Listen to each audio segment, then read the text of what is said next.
Hey everyone. Today I want to talk about something that just never seems to stop coming up in conversations. Housing in Australia. You know, for decades, people grew up thinking about that quarter-acre dream. A big block, a house with a backyard, the kids running around, maybe even that classic Hills hoist spinning in the breeze on a summer afternoon. It was sort of the rite of passage, wasn't it? Buy a house, settle in, raise a family. But here we are, and for a lot of folks, that dream feels like it belongs to another generation.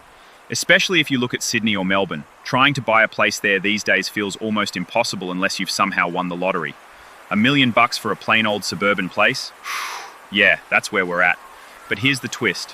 While the headlines are all screaming about million-dollar homes, if you look just a little off the beaten track, there are still places in this country where owning a full house, not just a shoebox unit, is doable. I'm talking under $400,000 in some spots. It feels almost mythical, but it's real. And it makes you wonder why more people don't talk about regional Australia. So on this drive, let's go through some of the most affordable cities to actually buy a house in Australia right now, in 2025, and not just look at price tags. I want to talk about the lifestyle, the jobs, the vibe of the place, because a cheap house doesn't mean much if the area feels like a ghost town.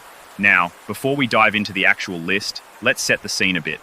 The housing market here has been wild the past few years. Remember the pandemic? Everyone suddenly wanted space, interest rates were at record lows, and house prices shot up like they were strapped to a rocket. Then, interest rates began climbing, inflation bit hard, cost of living smacked households, and a lot of people just tapped out.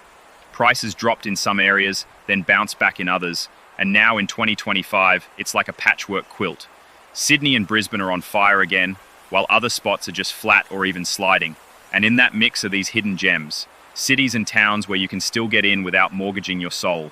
So, taking my hands off the wheel just long enough to point this out, if you're looking for real value and surprises, Broken Hill is where I'd kick things off. It's not just cheap, it's practically a treasure trove. Median house prices sinking in around $200,000, with plenty under the mark if you're up for a fixer-upper. And yet, it's not a ghost town. There's real life there. Mining roots, a thriving art scene with galleries and festivals, schools, a hospital, even an airport. It's remote, sure, but it's not lacking heart, and you'll live in a real home, not some cut-price slab. No one's expecting $1 million suburb, but Broken Hill still delivers more than its price suggests. Then, steering us northeast, let's pulse into Bundaberg. Coastal, relaxed, and overshadowed by its rum fame, Bundy hides this gem vibe. Median homes sit around $485,000, but guess what? There are still houses under $350,000 if you look. Farming industries, growing tourism, NDIS services, and bonus access to the southern Great Barrier Reef without the tourist binge of Cairns. Imagine weekend drives to reef access points and nights winding down with genuine coastal quiet. That kind of laid-back value doesn't stick around when the rest of the country catches on. From Bundaberg, let's wander inland for a minute to Mount Gambier, right at the South Australia and Victoria border. Full-sized homes for under $500,000, around $495,000 median, but you're also within walking distance of blue lakes, volcanic craters, sinkholes that feel like something out of a fantasy novel. Hospitals, schools, shops, they're all there. But the surroundings, craters echoing stories you don't get in the suburbs. It's a rare combo of solid infrastructure and wow storytelling in one place. Now I'd cruise us up to Mildura next. Sitting by the Murray River, Fruit Basket Central, vineyards, citrus farms, sun-drenched skies. But it's not just wineries and oranges. The hospitality scene's growing, festivals dot the calendar, you've got good schools, hospitals, your own airport. Median house prices around $470,000, with some family homes dipping under $350,000. Families, retirees, remote workers, they all see it. It's that sweet blend of life-supporting infrastructure and that warm community buzz. Next on this ride, Geraldton in Western Australia. Westerly coastline, beaches you'd see on a postcard, and a city that's quietly stepping up as a logistics hub with port and rail upgrades. Median prices at roughly $490,000. Not exactly a capital city price and the vibes. Coastal casual meets future focused. A prime pick if you want sea breezes now and local economic momentum ahead. Cruising towards South Australia's coastline, let's drop a pin in Whyalla. Once known as a steel town in slow motion, but that script's been flipped. Green hydrogen projects, steelworks upgrades, fresh private investment. Mix that with ocean views, fishing spots, casual beach life, and a median price hovering around $400,000. You can score a renovated 3-bed not far from the sea.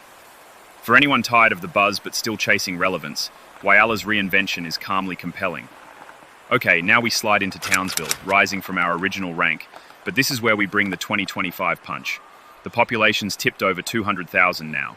House prices that were around $520,000 are now rocketing, some reports showing a jump to $562,000 or even $597,000 across the year, nearly doubling since 2019. Rental yields? Solid too. Houses earning about $595 a week, while units pull in around $490 a week. And this isn't just luck.